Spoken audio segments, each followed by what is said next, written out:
Então, começando esse vídeo, esse material, falando sobre o primeiro filme aí dos X-Men. Na verdade, como foi a origem deles, né? Não foi o primeiro, mas é o X-Men Primeira Classe. Aqui tem referências muito interessantes, referência ao Salvador, a Terceira Guerra Mundial, tão falada aí na internet hoje em dia, né? Que acreditamos que pode vir depois do reset, né? Que vai vir toda a falsa paz depois da Terceira Guerra Mundial. Enfim, aqui fala sobre isso, fala onde estão os mísseis, fala sobre tudo isso. E aqui tem referências impressionantes com as escrituras. E o que mais eu queria dar uma introdução aqui primeiro.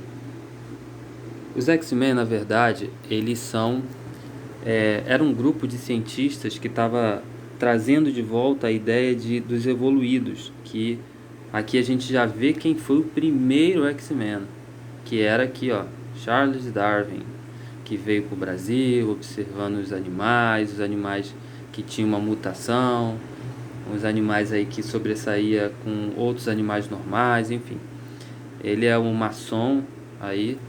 No primeiro vídeo eu mostrei uma foto dele aí mostrando o sinal maçônico, o sinal ocultista dele, que ele com a mão nos lábios dizendo para ficar calado, enfim.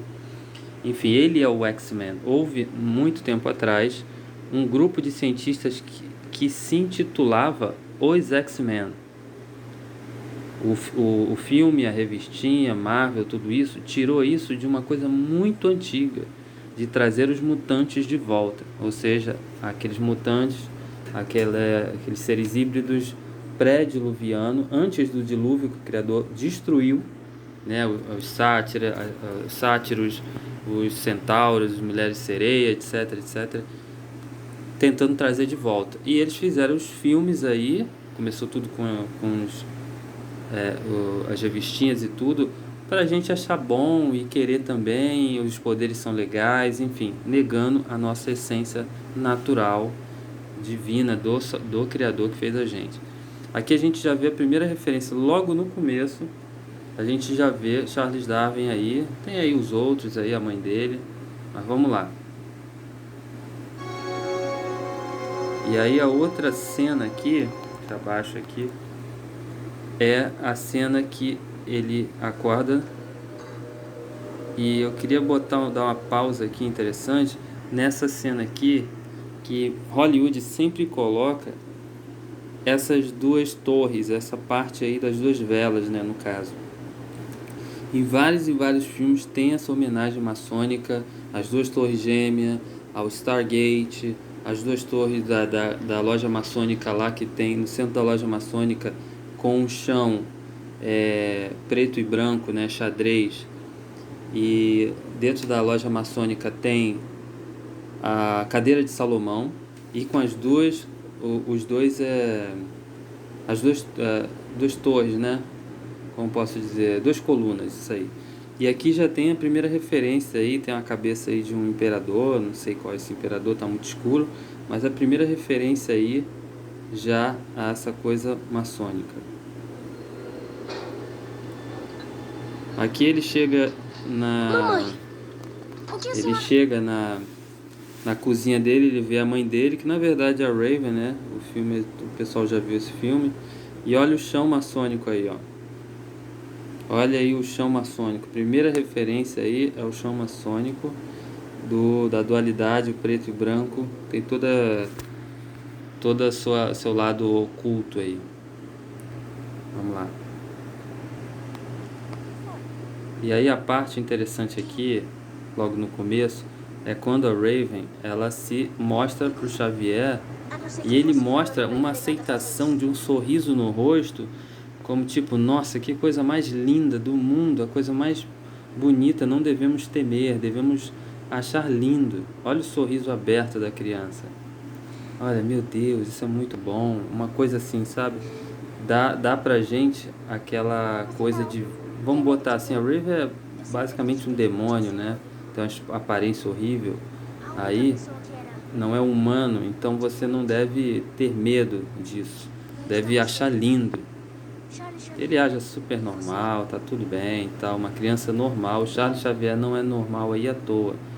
ou seja, aparência normal, mostrando que a gente, como normais, temos que olhar dessa forma aí, com um sorriso nos lábios. Nessa cena aqui, Eu não posso, a minha a tese gente está vê pronta, eu tenho que o estudar. Tá bom, Xavier mas falando sua da tese tese sempre dele, é funciona. muito interessante. Para o Homo neandertal, seu primo mutante Homo sapiens era uma aberração. A convivência pacífica, se existiu, durou pouco. Para o homem neandertal, ou seja, o maior, o mais evoluído, né? No caso aqui ele está falando dos Neandertal, os outros normais não era visto muito bem. Registros mostram, sem exceção, que a chegada da espécie humana mutante em qualquer região foi seguida de extinção imediata de seu parente menos evoluído. Ou seja, tá falando que quando chega o mutante, os normais são eliminados. Ou seja, se tivesse os X-Men aí próximo da gente, com certeza a ideia não seria de bonzinho. O Charles Xavier, não sei mais quem, os mutantes aí e tudo mais. Não, eles eliminariam a nossa raça. Então, mostra aí não subliminarmente na cara que a chegada do gene mutante vendo o gene normal já seria uma guerra. Então, por isso que tem essa guerra genética aí. Sempre houve essa guerra genética. Inclusive os filhos aí, como eu tinha falado, dos anjos caídos, realmente mataram, né? Eles comiam, como se fosse um espetinho de carne, os seres humanos, né? Os gigantes faziam isso. Então já passa uma ideia de quem é o vilão de verdade. Quem é o vilão? Será que é o vilão aqui do filme? Essa coisa aí da dramaturgia aí do filme e tal? Ou eles, os X-Men, são os vilões contra a gente, né? Que os X-Men são os mutantes, é a raça dos anjos caídos.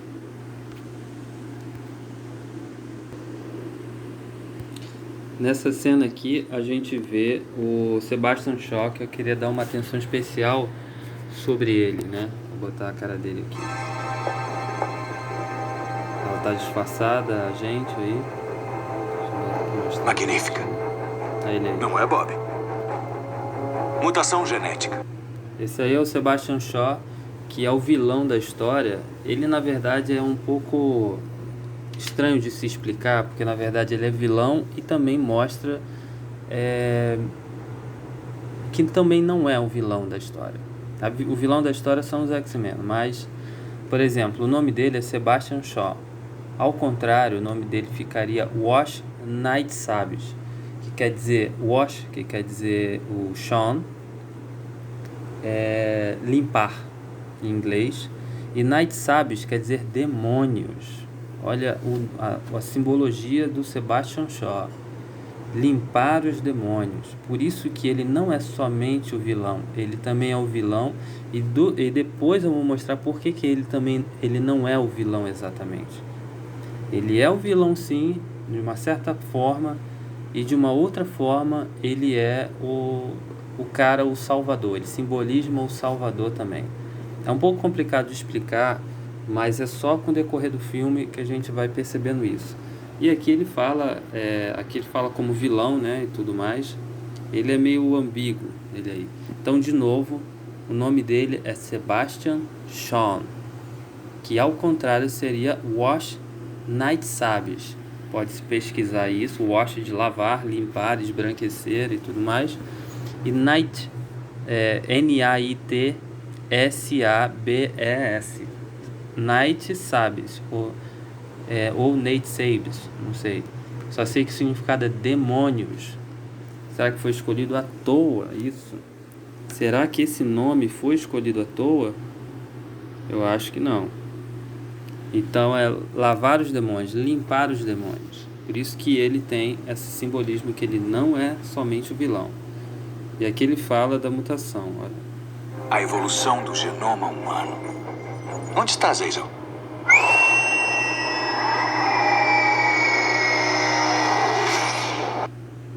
Ele perguntou onde é que está Azazel, que no caso não é Azazel, é Azazel. Azazel.